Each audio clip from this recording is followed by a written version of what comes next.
Good morning, everyone. Welcome to Catalyst Energies. My name is Dee. Thank you for joining me. I'm so grateful that you're here. This is the Daily Medicine Transmission for June 28th, 2021. I cannot believe June's almost over already. So welcome, welcome back. Welcome if you're new. It's so wonderful to have you here. So a couple logistical housekeeping things before we get started on today's transmission, because there is so much going on. And I want to acknowledge how difficult the past week or so has really been for so many of us. And to segue into that, if you're not following Catalyst Energies on any social media sites, and you're wondering where maybe Friday's transmission was. Well, I had a transmission. I had actually an astrology report that was posted on Friday, and I did it live, and it was such a mess that I just took it down because, in fact, and what I explained in the various posts on social media is that because there has been a huge upgrade happening, like very, very massive, and it started with the eclipse and the solstice, right? We kind of walked through this gateway, and as a result of that, we had to completely recalibrate ourselves and really make space for this upgrade. And the way that I translated it, which life, everything around us gives us the opportunity to find deeper meaning in whatever's going on for us. And so on Thursday, there was a massive power upgrade at my home where the power company had to shut down the power for several hours. The electricians came in and completely upgraded from a 60 amp service to a 200 amp service. And part of that is, in fact, shutting down everything and installing all of the equipment and the hardware. And this was an incredible analogy for what's really been happening. Now, with my house, for instance, when that happened, I could just flip on the switch and everything was good, and it was all easily integrated because that was something that the electricians came in. They knew exactly what the equipment was. They installed it. And so once they checked all the switches and everything was good, you just turn it back on and go back to life as normal. Well, it doesn't work exactly that way with being a human electrical system, right? Because we are, in fact, an electrical system. Our nervous system is an electrical system. Our heart is an electrical pump, right? We emit an electromagnetic field as a result of these systems. And so, but the experience of living in this electrical system is much different than being outside of it and having the ease in which to be like, okay, you go ahead and take care of all of this, and then you switch on the thing and go back to normal. Well, that hasn't really been the case for most of us, and we've had to actually live through the experience of this upgrade. And so the way that I described it is because of this upgrade, right? The hardware, the equipment, the instrumentation had to be upgraded in order to allow for this to happen. Well, you're talking about on an emotional level, you're talking about a spiritual level, you're talking about a physical level, a mental level, all of our bodies, right? All of the different bodies that we have had to go through this process. And so for me personally, now I'm straight downloading large zip files, and it takes time to extract them and organize them and get them into organized fashion in order to then share them with you in a way that makes sense and is palatable, and that doesn't feel like an incoherent mess. And it just wasn't time. It just wasn't ready. Like, I just needed more time. And so I took down the report and explained myself, and I got a lot of really good feedback. And I really appreciate the people who did reach out and express their gratitude, people that expressed how they understood and valued that authenticity. And there's so many of us going through this, especially the star seeds and the light workers. We're going through this really massive upgrade because what is coming is the sanctification of this assimilation process that we're going through. And the new moon was an eclipse, right? It was an Orion eclipse, right? Orion star seeds, about assimilating all of this new information, assimilating all of this data. And part of that is upgrading the equipment in order to do that. And that's the process that's been unfolding. And the full moon was very illuminating. It showed us exactly where we are arguing with ourselves still. It showed us exactly where we are still kind of in this self-justification with the decisions that we've made about where we're going to root ourselves and the stabilization that we're finding. And thankfully, it showed us in a way that we can see how we can apply that to a group integration effort of getting somewhere new, right? Taking this journey over the water, so to speak, in this canoe. And that is the Sabian symbol of the full moon, right? A group of people outfitting a canoe for a journey, right? Because a Capricorn is about the group integration and the cohesion of a group in order to accomplish something more than just what we could each individually do alone. So we did see a lot, and that process is still playing itself out, especially because the moon's going to move into Pisces. So we're still kind of going through this process right now, and it's really not going to the switch isn't really going to get flipped, I would say, until the moon moves into Aries, which is going to be an interesting time. So the moon is going to be moving into Pisces today. That means we're going to have this Pisces transit over the next couple of days. And when we get to the third quarter moon, the moon is going to be in Aries, squaring a Cancer sun. It's going to meet Chiron at the time of the square, and Mars is going to oppose Saturn this week as well. So at that point, the switch will be flipped, and we will have our crisis in consciousness that is exemplified by the third quarter moon every single month, right? What are we conscious of? Where are we going to put our consciousness, especially after the illumination and the culmination point of the full moon we saw? And so this whole process has been very difficult for people. So many different challenging emotions. I mean, depression, just hopelessness, sadness, rage, irritability, just being in a mood, quote unquote. And there's been many different ways of expressing this. Also, too, I want to extend my thoughts and my prayers and that my Reiki energy as well towards the fam on the West Coast. It is brutal out there right now, and it's hot and sticky where I'm at too, but that's not unusual for this time of year where I'm at. And so it is, as much as it's uncomfortable to be going through this process, it's really, really uncomfortable for those in the Pacific Northwest that are not their infrastructure is not built for 110 degree weather at this point, or ever really. So I just want to acknowledge that. I am with you as much as I can be, and please take care of yourselves. Reach out for help. Take care of each other as much as you can, and see this again as like an analogy, right, for the fact that things are really heating up. And we are very close to the Arizona state, the audit of Maricopa County is about to be, the results are going to be released very soon. And I suspect that it's going to be, right around the time of the third quarter moon. So, that's when the switch gets flipped, right? And we start to let that power flow through us. But in the meantime, there's still work to be done. And as Neptune is now retrograde in Pisces, the veil is dropping, right? It's a beautiful time when Neptune goes retrograde, because not only are we paying more attention, our intuition deepens considerably.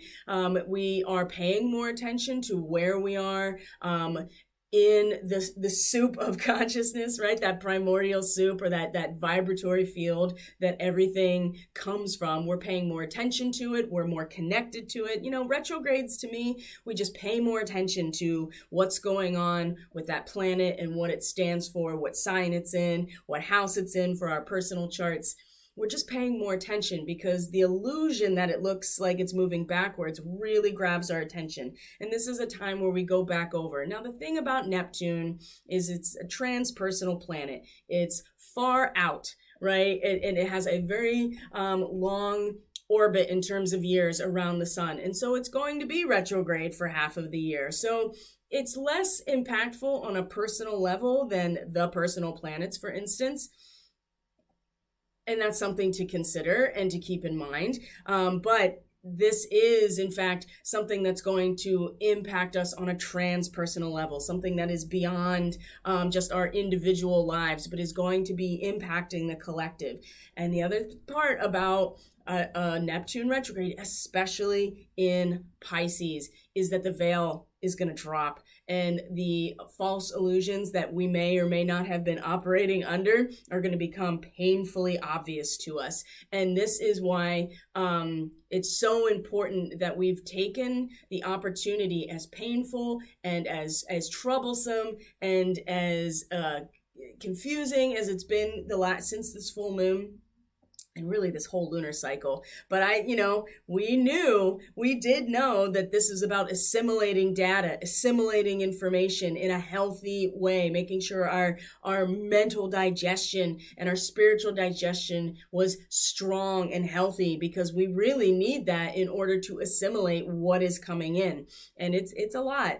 And this whole lunar cycle has been intense, but since the full moon, we've seen quite a bit of where we are still sticking with ourselves, right? And it's a natural process. When we hit that 0 degrees of Cancer point every year with the sun, we come into the solstice point, and we have this opportunity to, make a decision about where we belong, where we are rooted, what stabilizes us, where we stabilize ourselves, and then we have to grow from there. So it hasn't been easy, and it's natural to kind of go in this back and forth in the first few degrees, because we still have the signature of Gemini following, very closely behind. It hasn't been very long since the sun has come out of Gemini, especially at that solstice point. So it's been so intense, and I just want to acknowledge that for all of us, and also acknowledge that I am not outside of these experiences either. And it's so important for me, at least, to be authentic. And sometimes authenticity is just like, I can't show up in the way that I want to without compromising the message. And the message is so massive and so big that it needs more time to unfold. So I just want to acknowledge that. And it's still not quite there. I'm still, just like everybody else, it's still unfolding. And now that the moon is moving into Pisces, we are going to be feeling it very strongly, right? Especially with Neptune now retrograde. I mean, the moon's not going to meet Neptune until tomorrow, but it is meeting Jupiter today, which is retrograde. And so again, we're going to have a very personalized experience here of what Jupiter is expanding on the inside for all of us, which is this concept that nothing is lost in the grand scheme of things. Everything has a signature that still remains, right? One molecule of water in the ocean is by virtue of being in the ocean, is connected to another water molecule that it's on the other side of the world, right? It's all part of the same field. And Jupiter, as it's in its co-rulership, so it's very powerful in Pisces, is really, there's no boundaries for Jupiter. It is expansive. It is hot air, right? It knows no real boundaries in terms of where the higher mind can go, the big picture, right? All of this optimism and good fortune. But now that it's retrograde and expanding more on the inside, we are seeing all of the things that have led us to where we are now. And if we can really harness that today, for as confusing as still as it's going to be, and let the veil drop, just let it drop, because we are only better off for it. So I thought maybe we would start with the reading today, just to kind of get ourselves anchored into the energetic nature of what's going on, and then look at the astrology and see how that feels, because it's interesting how things shift and change, of course. And I think where I'd like to go with this is to acknowledge more of the intuitive and the more subtle energies, and then bring in the astrological transits to support what imagery and archetypal symbolism is coming up to give us, some direction, basically, or just to acknowledge and validate how we've all been feeling. So I do want to address that, last week before the solstice, we had that reading that was really clear here about the high priestess reversed going into the moon. I mean, we have been going into the depths of who we are. And when this veil drops, not if, but when, right? It is a astrological certainty in some ways. When it does, we want to not only make sure that our root system is secure, that it's strong, that it stabilizes us, Cancer, right? The sun in Cancer. We also want, because we need that in order to really do the work to nourish ourselves and what we have to offer to the next cycle unfolding, either in our own development and our evolution, in the development and evolution of humanity in this moment, right? This is why we're all here in this moment, is for this process right here and now. We want it to be stable, and we want the veil in some ways to drop so that we can see things very clearly for what they are. And it is painful. It's incredibly painful. This is why the Scorpio time with the moon was so intense, because you have to just sink down into the depths of who you are and see yourself for who you are. But when you do that, and you're willing to do that sixth house work, which is very much the Virgo energy, and getting into the works, the routines, the habits, like really get under the surface and work that root system in order to sustain and to nourish and to bring in everything we need. If we're able to do that and we are stable, then we have so much going for us. But we're not quite there yet. And the moon in Pisces today is going, and tomorrow as well, is going to kind of wrap up this cycle, just like Pisces wraps up a cycle. We are going to wrap up this cycle in a very personal way, in a very feeling-based way, imagination, transcendence, forgiveness, compassion for ourselves and others, right? It's so important that we are acknowledging compassion and forgiveness for ourselves and others. It's really the cornerstone of all of this. If we want to move into a healthy age of Aquarius, okay? So it was intense. The moon passed over Capricorn over the weekend. That was one of the things that I had initially brought up, bringing up a lot of those repressed emotions that ultimately, when we bring them up, it allows for us to really transform. And if, we run away screaming, then we don't have the chance to transform. And being honest with ourselves, being that observer, right? The witness of ourselves is how we work this, So I want to acknowledge how difficult it's been. I want to acknowledge how it's, that I'm with you, right? We're all in this together, and we have to support each other and really start to get past our own resentments, get past our own blockages, realize that everything that we see outside of us is a reflection of what we are experiencing within. So if we're still stuck on like all of this fear porn, if we're still stuck on other people's actions and how they have completely screwed us over in so many ways, and I'm not saying that people shouldn't be held accountable. That's not what I'm saying. It's up to us to put good boundaries up so people are held accountable by the fact that we have boundaries, right? That's also very Cancerian. Then we are able to really embrace what is being offered to us, which is awakening, right? But it doesn't come without a struggle. There is, and I think this is starting to dissolve, but there is this misconception that this process of awakening is somehow like this, and it's beautiful, right? It's this moment of truth in some ways, but it doesn't come without a painful dissolution of our ego, and having to realize that if we continue to let the ego drive, then that's what we're going to get. We're going to go in the direction that the ego wants us to go, which is very limited in the large scheme of things. And if you're here as a starseed and a light worker, then you know that we have to transcend that to a certain extent. So let's look at the reading and see what's going on here. And I hope everybody's doing well, taking good care of themselves, doing what you need to do in order to be healthy and happy and do this very, very difficult work. Because we're going to see here that we're not done yet.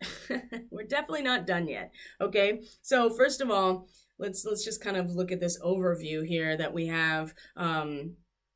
The universe reversed as our causal factor. Was our world turned upside down recently? That's very possible. I know that I can speak for myself internally, at least. And when the universe, this is the last card of the major arcana. Let's just get right into it, actually. When we're looking at this is the last card, right? We've come to an end. A goal has been reached when we get to the end of the major arcana. It is ruled by Saturn because we are looking at, in fact, the physical manifested universe. Even if we understand all of the aspects on a quantum level outside of physical 3D, right? We still are living here, and we still eventually come back around to the fact that Saturn is, in fact, the boundary of time and space. And as long as we're incarnated in this physical material form, this is something that we have to contend with. Now, this is not to say that we should be worshiping any one planet or figure or idea. It's more, well, this is something, if you're going to put your devotion and your worship, like that bhakti yoga, right? The devotion and the worship and the unconditional love into some form, you're better off putting it into creator, right? And Saturn's not the creator. Saturn is just the representation of the physical matrix. So as we are coming into this moment here, we are acknowledging this causal factor of completion and harmony and goal being achieved, right? But it's reversed. So there's a couple ways that this expresses itself. One is running after false ideas. Right? A lot of us are doing that because we're still putting our energy into the idea that when something outside of us changes, then in fact we will experience the internal change. We will be happier. We will feel content. We will feel safe, right? These are all kind of false ideas in and of themselves, right? This also represents, when it's reversed, a way that leads nowhere, right? We hit a brick wall, essentially.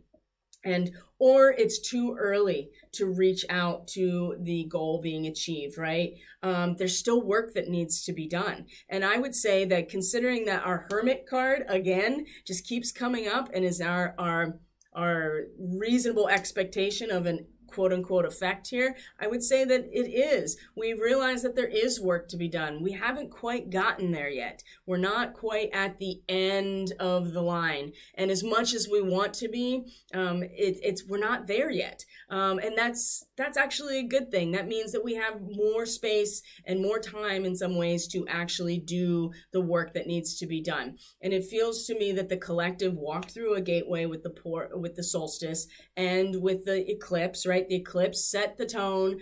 The solstice gateway allowed us to stabilize ourselves and make a decision. And now the process is, in fact, assimilating all of that, right? Going back to the eclipse, but also to the readjustment and the acknowledgement that we're not done yet. We still have lots of work to do, and we're doing the work. This is not to be disparaging or to be negative. It's really to be like, we're on our way, but this is massive. Just like I said, this is about upgrading to a system where you are taking in so much more energy. And if you want to think about this from a astrophysics level, and how the solar system is moving through the galaxy and moving into a place where we are being exposed to way more radiation and cosmic radiation and light, that we literally are having to upgrade our physical vessel in order to hold this. And so I think that there's a lot, we're tired. we're tired, we want it to be over. And some people are exiting, okay? And some people are making decisions at a soul level that they are ready to go. And they're going to do this work in a different way. But I would say that the causal factor coming into this moment here is that it's too early to reach out, right? You can see that's what this character is doing. She's reaching out. You can also see that there's water spitting out of all of these characters on the outside here. So water's a big theme. We have the moon in Pisces right now. Neptune is stationed retrograde. Jupiter also retrograde in Pisces.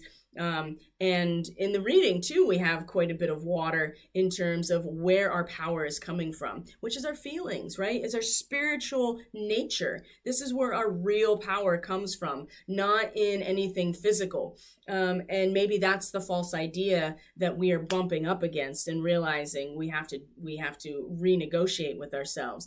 Now, when we come into this present moment, well, here's our sun in Gemini, right? The 10 of Swords, the ruin.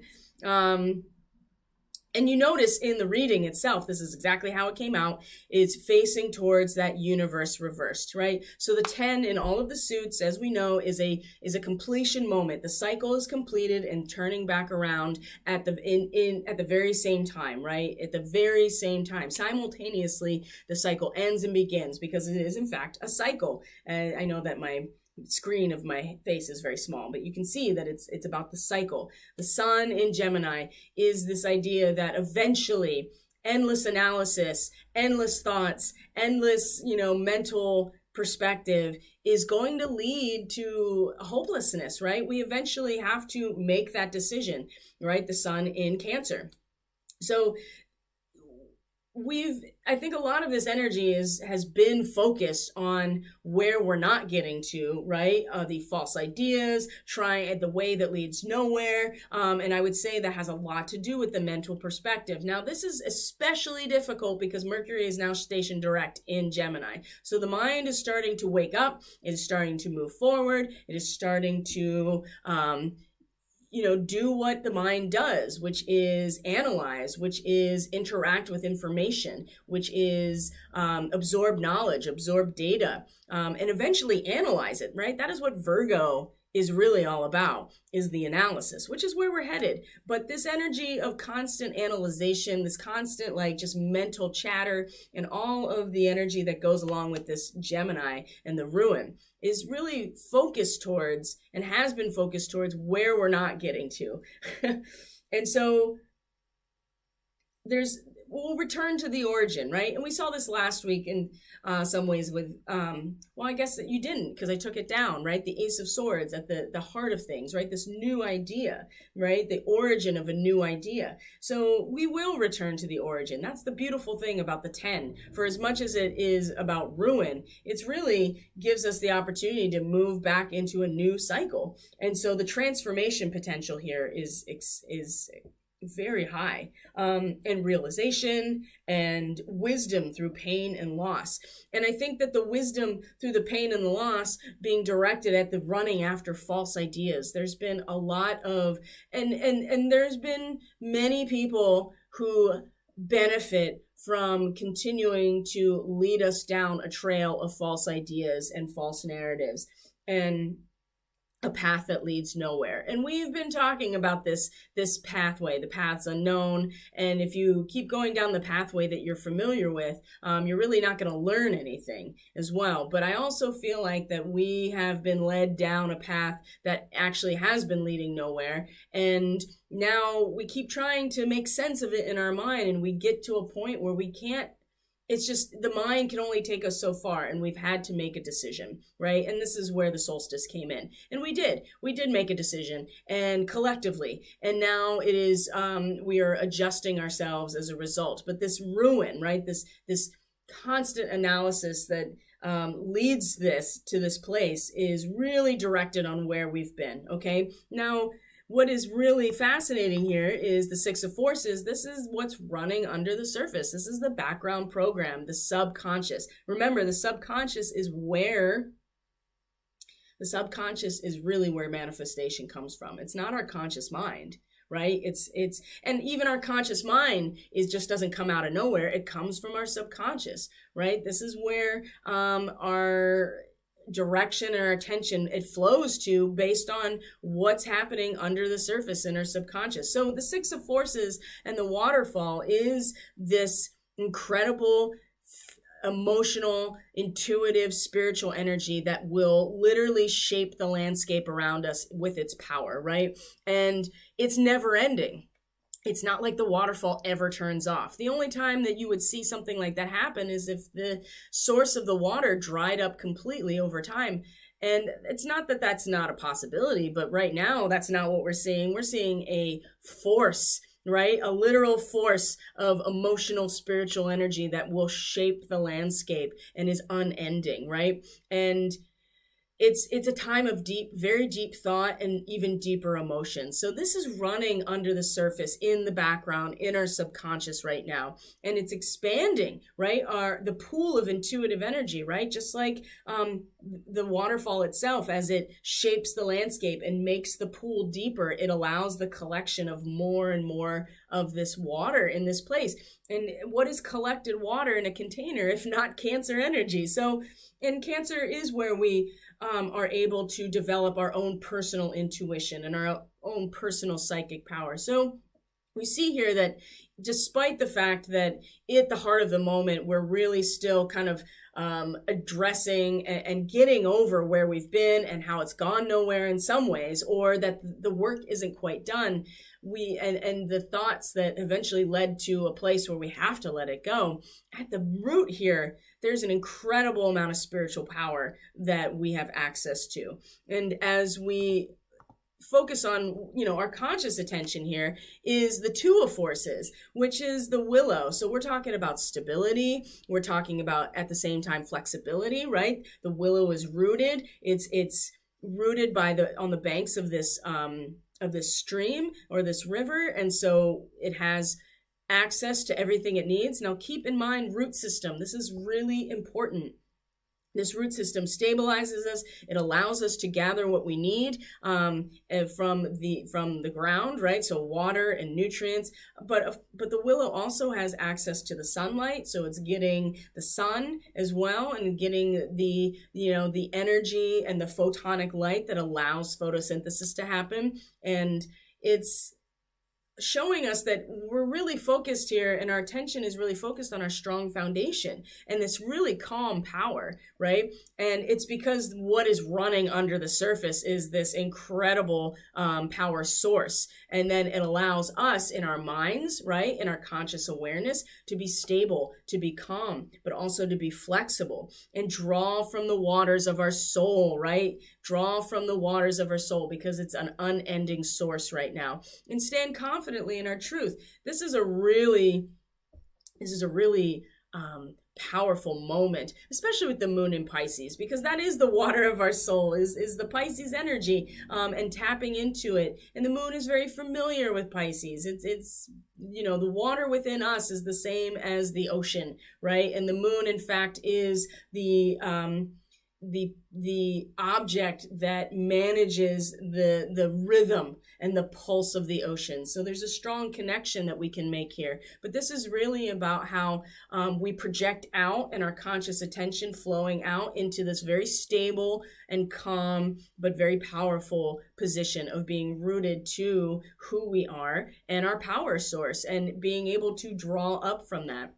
Because where we're headed here's our Hermit, right? Again, it keeps coming out. And remember, the Hermit is the Virgo card. It is ruled by Mercury as well. It is the feminine aspect of Mercury, and that Mercury has got the androgyny, or the holding both ends of the spectrum in terms of the archetypal gender, the masculine and feminine. So the Virgo aspect is the feminine aspect. It is getting down into our root system, using our root system to do what? To organize, to analyze, to be meticulous, right? To do the work in a very earth-based way, right? The nuts and bolts, the actual reality, and move it around, right? Put things where they need to go. And that requires that we get under the surface. It requires it. And there is a strong connection between the hermit and the high priestess, right? We have to go within. We have to be kind of introverted. We have to step back from the outward expression of who we are in the world. And it's not to say that we should like completely shut everything off, because otherwise we don't participate in what's going on. It's more about the search for wisdom comes from the retirement from the exclusive outside world and the masses, and looking into ourselves. This is where we're headed. We're looking into ourselves deeper. We've gone through this like process of recalibrating ourselves and really having to purge out a lot of stuff that we still hadn't seen until recently. All of those old programs of fear and anxiety and sadness and hopelessness and feeling like a failure. I mean, that's been a big one. Feeling like a failure, feeling like you're not living up to your potential. All of these things have just really been coming out for people. And where it's headed again is we have to go within, right? We have to look into ourselves and find our own inner light, because that's where we're really going to make the most difference. That is how we're actually going to be of service to humanity, is finding our inner light and then shining it, right? As opposed to trying to do anything outside or project any kind of judgment on anybody else. We have to do it. And the work is not done. And in fact, this is the work, right? Now, that doesn't mean, like I said, that doesn't mean that we shouldn't be active in our lives and just sit back and, keep eating popcorn and be like, oh yeah, trust the plan, everything's fine. No, we actually have to be involved, because we are the plan, right? We're the plan. But if we don't take the initiative to do the work within, that's the thing about Virgo. It's mutable earth. It's malleable and shiftable, right? There is a sense of movement that goes there. The sixth house is the works, the habits, the routines, the healing process in and of itself, self-care, and not in a way that's indulgent. It's self-care and like, okay, I know what I need to do to actually purify my vessel, right? Because that's what we're all doing right now. That's what we all need to be doing. And the last week or so, especially since that full moon, has showed us exactly where we are still sticking and what is still sticking to us on the inside. And now we have to go in and start doing this inner work, because the outer mind, right, the Gemini aspect, as much as it has been, with Mercury here, it's going to be a little easier with Mercury as opposed to the sun, I think, because, we've been expressing ourselves through this Gemini energy, and now we're in Cancer. But at least Mercury is at home in the Gemini. So it's not about expressing ourselves necessarily, but discovery, maybe even exteriorizing these discoveries, and being able to, Mercury's going to really assist us. And right now it's actually in a position that is much more about insulating us from all of the bombardment, which goes really well with this Hermit. So just keep in mind that where we're headed today, right? This outcome of all of this energy is really taking a look and taking a very mature look, having the courage and the ability to look at oneself very directly and not run away screaming, and to find our inner light so we can shine it, right? This is the best thing all of us can do, regardless if you're a starseed, a light worker, whatever your role is, right? This is really where the most impact is going to be made. So some guidance that we can have along the way here is really about stepping into our power and having a sense of balance. So the King of Roses is balancing it and being very well-rounded in terms of our boundaries and our boundaries around our emotional state and our feelings, right? Our balance between passion and purity. And I'll tell you what, Venus and Mars are both in Leo now, so the passion is up, right? It is definitely that fire and that passion, and these two together, it is really on now. There's a lot of potential here to really activate our own creative passion. So it's important that we step into a role of responsibility and balance with our emotional self. And there could be a potential union that this suggests, but this is really about really being an actual sovereign a sovereign, stable aspect of all of this energy within us, okay? And it's and ready to stand up for ourselves, right? Again, this is what's going on under the surface here, right? The underlying background program in the subconscious of the waterfall, right? The incredible access to the energy of our feelings and our intuition. So this really is leading us and giving us something to kind of anchor into within ourselves, right? Really stepping into this role of being the master of this spiritual domain within us, and being compassionate, right? Being pure, but also being passionate as well, and ready to stand up for ourselves and take loving action on our behalf. Loving action, right? This is not about judging other people or lashing out at other people. I mean, there's just so much of it, and you can see it. It's still just like, once people just get absolutely sick of projecting out all of this blame and responsibility on everybody else, once you just get so sick of it, because you're like, it goes nowhere, right? There's that ruin, that sun in Gemini, it really goes nowhere.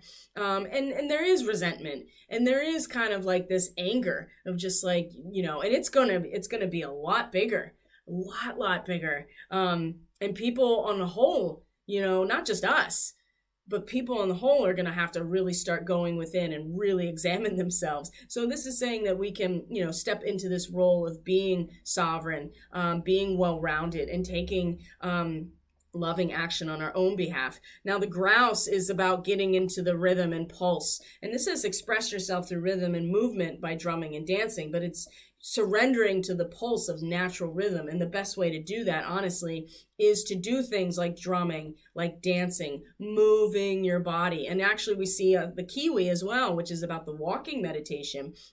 These are two birds, right? These are two birds that are on the ground. Ooh, that is fascinating, isn't it? So you have this idea of the bird being like a transcendent spiritual force, right? That's able to, exist above everything. But these two birds are very distinctly got their feet on the ground, and it is really bringing this point home, especially with the Hermit representing Virgo. It's not even on the ground, it's under the ground, it's under the surface. And so getting into the rhythm, getting into the natural pulse, and doing the practices, whatever it is, have a dance party, right? Get into drumming, do the walking meditation as well, being very intentional about it. If we want to have this perspective, we can still have a perspective that is transcendent spiritually, but we have to get our feet on the ground. We really do. And we have to get under the surface, because that's where the roots are. And that's where we draw our power from. And this is where Uranus is really, really, really important. And we're going to get into that today, because there's some good fixed star astrology today to bring it all home. So again, the Kiwi, do a walking meditation. I mean, you don't have to literally do that, although I do this every day. It's really about, again, getting your feet on the ground, intentional movement as a meditation. And the Kiwi, as a totem animal, is very significantly earth wisdom, right? Again, feet on the ground. And the ability to scratch out truth. That's something else that came through with this, and just some research about the Kiwi as a totem animal. Very sensitive to natural pulsations, very sensitive to shifts in energy, because again, it's very much got its feet on the ground, and ability to scratch out the truth. And in conjunction here with this willow energy that is very rooted and calm and connected to a source of power, we're able to really do this work very, very distinctly. So that's something to consider as well, is about scratching out the truth, being very connected to the natural energy and the natural rhythm. And this is the pathway of our awakening, right? Because Uranus is in Taurus, and it's not easy. It's not easy at all. It's never easy with Uranus. There's never stability. But what it does is triggers transformation, and then Pluto comes along and finishes the job. So also too, speaking of which, and speaking of being rooted to the earth, the Queen of Keys, I mean, this is being a woman of authority. This is us each stepping into this role of the Queen, that is the water element, being very, these two royal court cards are polarities of each other, because the king does represent to a certain extent the grounded earth energy, and then the roses is the spiritual and the feeling based, and so then you have it flipped as well.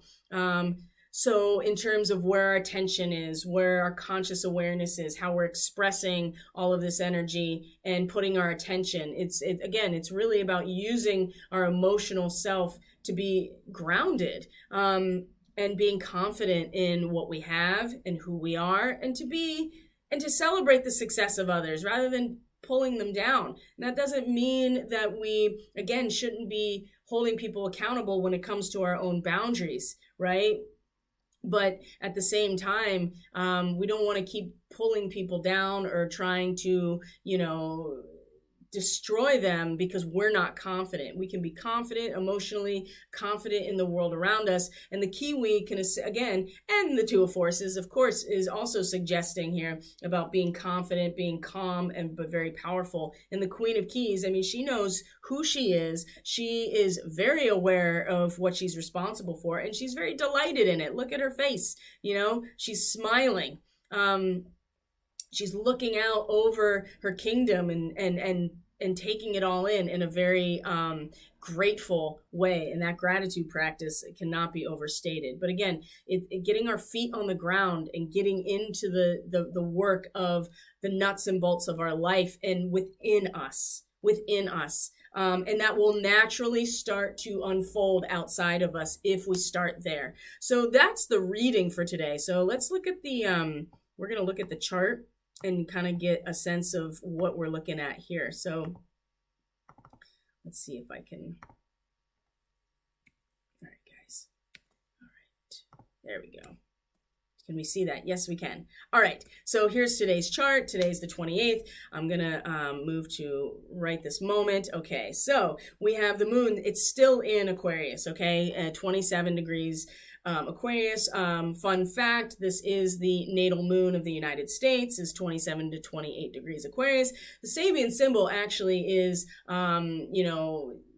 it's, I can't remember exactly what it is. But it's about like chopping up firewood for the next year. And there's something about Aquarius that I think is really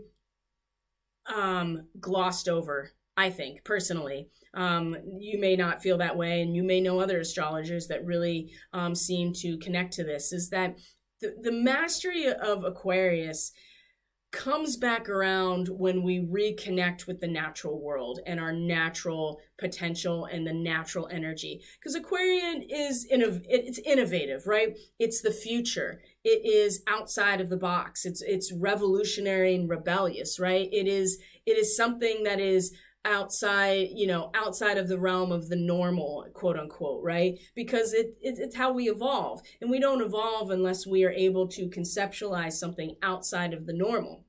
But ultimately, the real power of Aquarius is the ability to use our intellect and our ability and our mental acuity, our intellect, our discipline, our very specific role as humans and humanoid beings. Our role in that is when we come back around and harness the natural energy and use our unique human evolutionary nature, right? Because that's the thing. Capricorn might be the matrix and everything falls under that, but then Aquarius is the power that moves through a cohesive collective of individuals. And the real power of Aquarius is the ability to harness the natural world and to, this degree, it's about doing these seemingly mundane tasks, chopping wood and carrying water, but imbuing it with this incredibly sacred energy. That is, Ooh, that really is where the Aquarian nature, I think, really shines. It's not necessarily about being a genius. I mean, it is. And it's not necessarily about being revolutionary, like exclusively or in the future or alien or whatever, all of those aspects, because it is those things. It certainly is. But the real mastery as we come to the end of Aquarius and coming into and we come into Pisces, which is the experience of being the collective, right? Is the harnessing of the natural world and imbuing it with meaning. So this is a really awesome connection to make just right at this moment. So the moon is still in Aquarius, and what we're going to find here today in terms of transits is, number one, is that before the moon moves into Pisces, the Mars, as you can see here, right at this moment actually, is in a connection to the nodal axis of the moon. So Mars is in a sextile to the north node. That means it's in a trine to the south node. Both of these are in conjunction with the fixed stars of Aldebaran and Antares, respectively. And Mars in Leo, I mean, it's really made people very, there's so much confidence, and there's so much passion there, and there's so much of a push to really actualize ourselves through our creative passion and to move forward and to fight for it, right? Mars is a warrior. He fights. And so to fight for this and to fight for our own creative passion and our own expression of self. And with Venus now here, I mean, they're going to meet each other.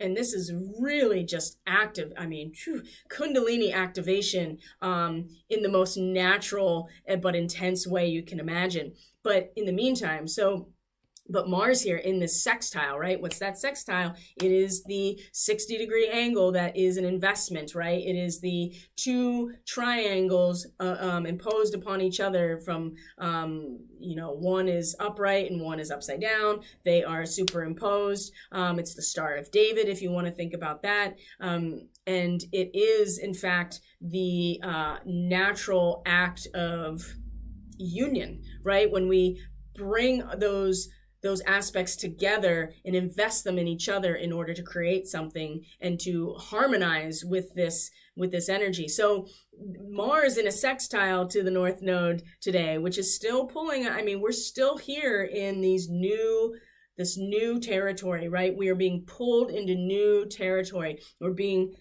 We're leaving behind where we've been in terms of collective paradigms. This has been some of the most difficult work because, especially with where Pluto, of course, Pluto retrograde in Capricorn, pulling down all of the structures of our institutions and the physical reality that we live in that gives us a structure in general. Man, it's been so difficult because the thing is that there's a lot of holding on to what has been and not wanting to let it go, not realizing that it's going whether you like it or not, right? It's going whether you like it or not, especially the United States. We're going to have a Pluto return at 27 degrees Capricorn, and this is it's just going to destroy everything this is the power of transformation in the chart, is Pluto, the soul's final word on its transformative power. And so for as much as people are kind of holding on to what has been, just know that even in the destruction of it, it's really there for our transformation. So with Mars in a sextile to the north node, we have an investment opportunity. And where's Mars at 11 degrees Leo? So we're moving into that second decan of Leo. It's actually, the second decan is ruled by the Six of Wands, right? Which is actually Jupiter in Leo. It is victory, right? And this specific degree is how we can anchor ourselves in a tradition, something that has been around for a really long time, like an oak tree, for instance.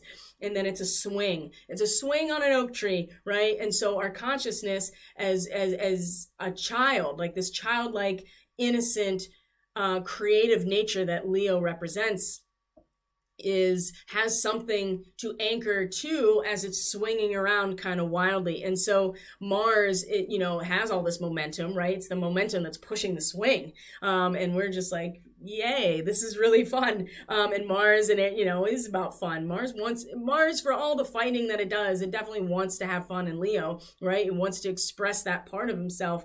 And it can really invest this moment into where we're being pulled to go, which is new territory. So we're not completely throwing the baby out with the bathwater when it comes to what has been, because there's some aspects like that willow tree, for instance, right, that is very much rooted and is still growing and has all of this history and all of this a story to tell, and it also is very strong. And so we can attach our swing, right, and have our fun and really engage that part of ourselves, while having something to anchor to. And while that is happening, we are able to invest that into where we are going. Now, the trine to the south node is it requires no participation from us. So if we don't invest this energy, right, if we don't see this moment of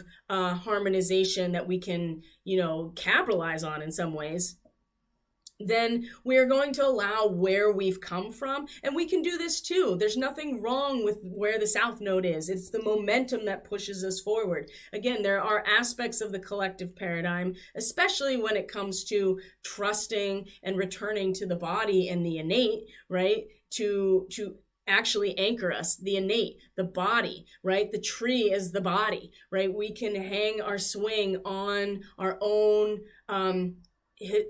the ancestry, and the experiences of our own innate can hold us as our consciousness is swinging and going and vacillating from one extreme to the other. And Mars is brave and ambitious and is willing to get on that swing and is not afraid. And so there is a really strong connection to where we've been and the innate of the body, as much as it stings, right? Let's be real here. We're talking about Antares, and so it may be the innate and returning to the body and trusting what the body and our innate and our gut tells us, but it also, we have to be able to hold the sting of the scorpion, because our gut will never lie to us. It won't. We will lie to ourselves. We will superimpose every aspect on top of that. But if you strip it all down, it will never lie to us.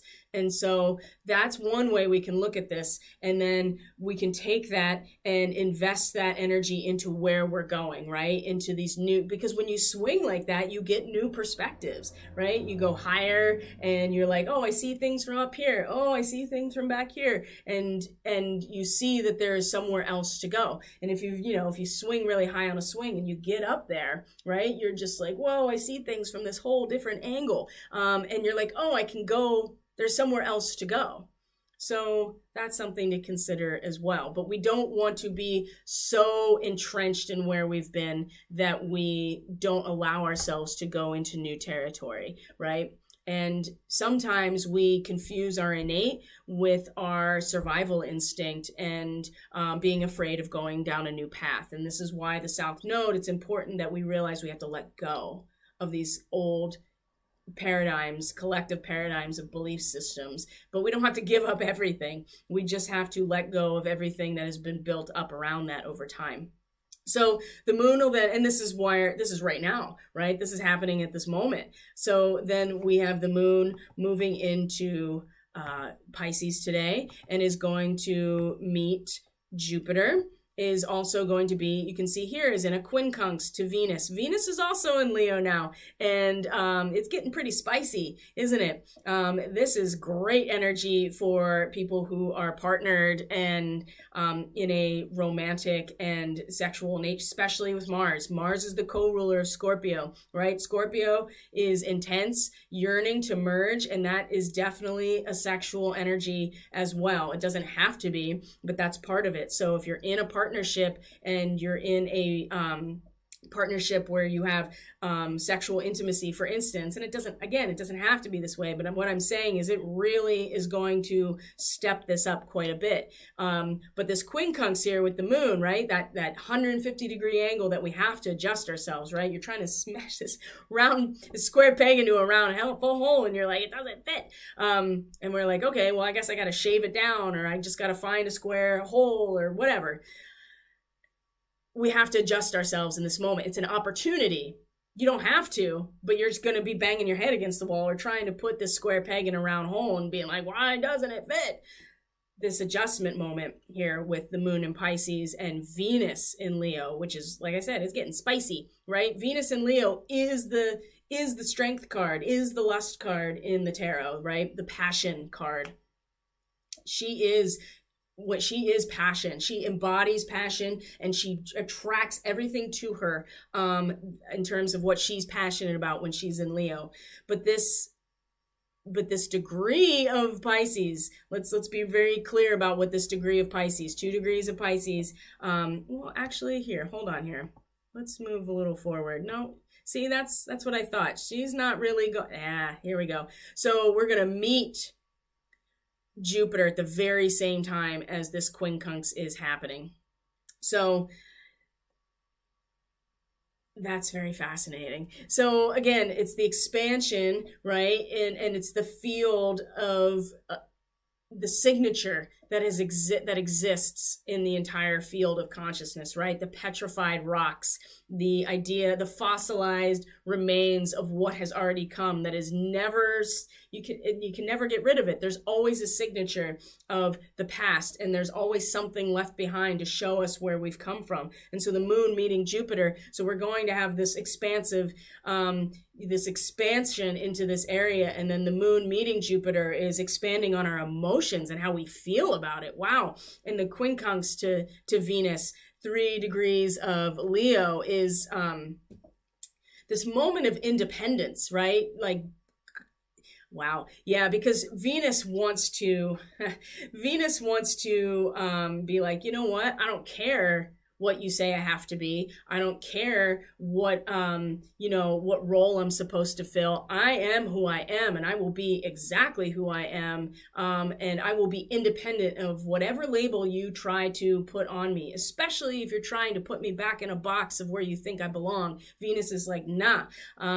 But we cannot separate ourselves from what has already occurred in past situations, either karmically, past lives, multidimensionally. I mean, we have to, and we're going to feel it. It's going to be a very personalized experience. And Venus is about our relationships. It's about our material reality. It's about the aspects of our life that we value and attract to us what makes us feel good. So again, we're going to have to adjust ourselves, because on the one hand, in a very material way, we're going to want to shine, right? Completely be like, I am who I am. And in our relationships, right? In our projects, when it comes to our resources and who and what we value, but we can't really, that doesn't fit at all with what we are feeling inside of us, and having a very intuitive, deep experience, expansive experience of what has already, we can't escape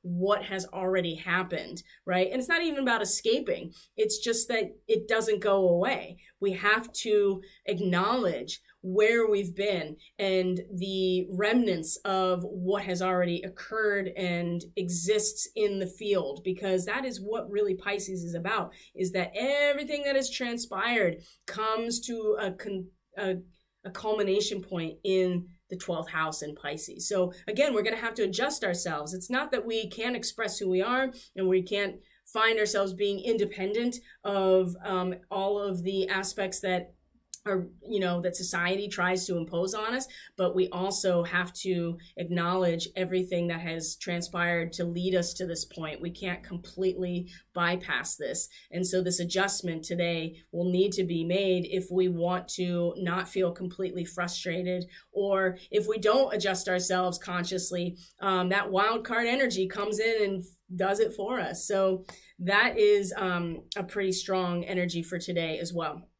So what I want to show you is a couple really significant fixed star energy, because this is going to really kind of wrap up here where we're headed, and why the veil, why it's important that the veil is dropping, that we acknowledge that, and where we can really put our energy, which is really into our roots, and of who we are, and what stabilizes us, because it's really time to step into that role. Are we ready to step into that role? So the first thing I want to show you, and we've talked about Menkar before, this is the nose of Cetus.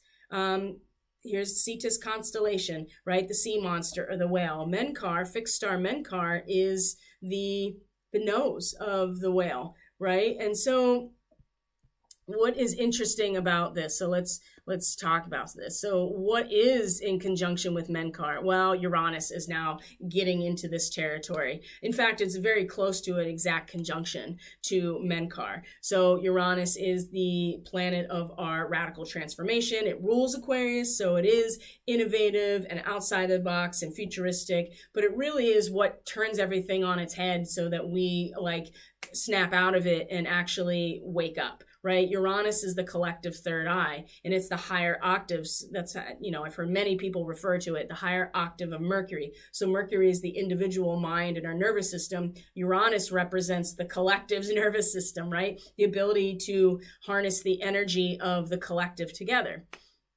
So in Taurus, it's been really a struggle, especially with these squares to Saturn, because we're getting tested in terms of our material reality and our resources being upended constantly, either in, especially recently, like power, access to power, actual energy sources, or currency resources, all of that kind of stuff, but also just the physical reality that we find ourselves in being upended in some way. And forcing us to awaken by return, especially at this degree, returning to the simpler joys of life to revitalize ourselves. We've been brought back to this point so many times in the weeks, and it's the value of having close contact with natural energies. And it goes back to the kiwi and the grouse, right? Having their feet on the ground, doing the work on the ground, being very connected, close contact with natural energies. So Menkar is the nose, right? The nose of the sea monster, right? The aspect, the olfactory senses, and in whales specifically, they have a nerve, a cranial nerve in their olfactory system that is way more sensitive, and even is related to their migratory patterns, right? It's very strong, but we have to consider intelligently the consequences of our actions, right? And so Cetus and this particular star, this fixed star, is of the nature of Saturn when we talk about fixed star astrology. So there are worries, there are tests of endurance that harden and toughen us, right? And this is part of Uranus. This is on a collective level, not individually. Uranus is a transpersonal planet. We're all going through this together, and there are worries, there are tests of endurance, but this is making us tougher. It's forcing us to consider the consequences of our actions in an intelligent way and collectively. And Menkar rules the thyroid. We've talked about this, right? How the thyroid is what manages our metabolism, right? It is the throat chakra, and leads, it's not only leading us, but it allows us to express ourselves as well in terms of all of this imagery. And so Uranus here, we are being tested, and there are a lot of worries as there is no stability in our material reality. But there is in something a little bit, it's deeper, right? If we are on the surface still, then yeah, it's all over the place, and there's no stability. But if we allow ourselves to have closer contact with natural energies, get our feet on the ground, follow your nose, essentially, it's going to harden us and toughen us and teach us teach us how to consider the consequences of our actions intelligently, right? If we just follow our nose without really thinking about where it's leading us and where we're going, then we end up in a compromising situation, kind of like the Kraken, right? The Kraken comes out of the water to come get the meal, which is Andromeda, and in the process ends up being turned to stone by Perseus. So it's just something to consider. And we are talking about the collective awakening process. So again, getting your feet on the ground, literally getting in contact with nature and really doing the spiritual work on the ground, and allowing that to unfold and having that close contact. And the olfactory sense is so ancient and old. That's why when you have smells that are familiar, it touches a part of our brains that is somewhere else. It's something so deep and primal, right? And we can still connect to that without being totally unconscious, right? We still want to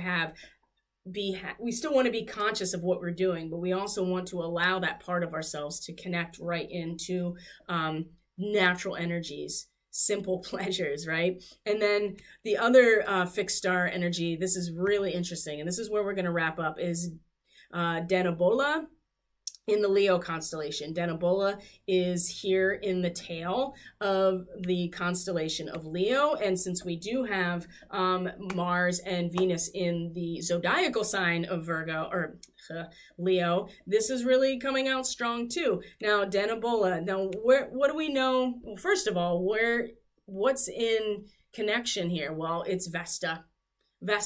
Asteroid Vesta, the ruler of the Vestal Virgins, right? The fire and flame of the hearth, right? The center of our cohesion and our spiritual communion. Now, Vesta in conjunction with Denebola, it's the tail of the lion. So think about how the tail and the head are equally important in these celestial beasts and in these imagery, right? So just like the dragon, right? Just like the nodal axis of the moon, the head is where we're going and the tail is where we've been. So there is a link to the past here. And when we're talking about Vesta and we're talking about Virgo, right? When we talk about Virgo energy and our root system is our family, right? It's our heritage, where we've come from. It's the containment system in which we stabilize ourselves, the Cancer energy. So the root system in Virgo is acknowledging that all of the work that we're doing under the surface isn't just because of our own work, but it is the result of where we've come from, a lineage, right? And so it's a link to the past. It's a link to the past, the tail of the lion, the link to the past, our traditions, our lineage, our heritage. It is what allows us to be strong. And then that strength of the root system is how we nourish ourselves to then create a new cycle, either evolutionarily, physically, spiritually. Now, there's a temptation here to pull the lion's tail, and we have to really resist it, okay? But at the same time, the strength of the lion and the ability, we can use the strength of the lion and use it wisely and constructively. We can come from our lineage, our heritage, our past, whatever it is that has allowed us, to be stable. And that root system, when we acknowledge that that is not just something that happens in a vacuum, but is really, in fact, where we've come from, then we can use that wisely, constructively, and look forward while drawing on those past experiences. So it rules the front of the chest. Now, the degree that Vesta is in terms of a Sabian symbol, is very connected. It's a royal coat of arms enriched with precious stones, okay? You're talking about the endowment, in some ways, of this royal coat of arms. You put on this royal coat of arms covered in precious stones and gems, right? These crystals that imbue you with all kinds of different power. You are, and this comes out of, it's not like it comes out of nowhere. It's part of a heritage. It's part of a lineage that you're part of. Are you ready to step into the royal position of where you've come from? And this is very connected to Leo in terms of the royal sovereign nature. Are we ready? Are we ready? Are we ready to step into this role? Are we ready to put on the coat of arms of our heritage and our lineage, whatever that means? Starseed, right? Light worker, whatever it is, human, just in general. Are we ready to step into it and use this energy wisely and constructively, take from the past to move forward? This is about the root system that then comes up and is in fact able to support the growth of whatever it is growing, like that willow tree, for instance. Personally, I think we are ready, but we have a lot of work still to do. And that came from a lot of painful realizations and a lot of painful recalibration that has happened over the past week or so. So, guys, that is the transmission for today. I'm going to leave it there. Thank you so much for being here. I appreciate each and every one of you. I'm going to maximize my face here. So just for a moment, I really liked doing the reading. So any feedback that the reading at the beginning, any feedback that you can offer if you want is appreciated. I liked the flow of that more because it goes from a much more intuitive message and then looking at the practical aspects of the astrology to support it. So if you're interested in a reading or energetic support, you can link to my website from the description box below and you can book a service there. You just go to the services tab, you find what you want, you scroll down and there's a whole template set up that you can then send a message with what service you want. And if you want to link through social media, you can do that too. And I'll be back tomorrow for the Daily Medicine as usual. I hope you guys are taking good care of yourself. It's hot. And no doubt it's going to be a hot summer and it's already starting. So take very good care of yourself. Stay hydrated. Take it easy. Get into the soil, right? That's where you can cool off, is like in the dirt in some ways. And try to minimize your getting overworked and burning yourself out as much as you can, especially with Mars and Venus and Leo right now. It's really easy to get caught up in that energy. And I'm not saying that you shouldn't. I'm just saying we have to balance it all out right now. And prepare ourselves to step into this noble position and be of service to humanity. And that means being honest with ourselves, being real with ourselves, doing the work on ourselves, and not, it's okay to make mistakes. It's okay.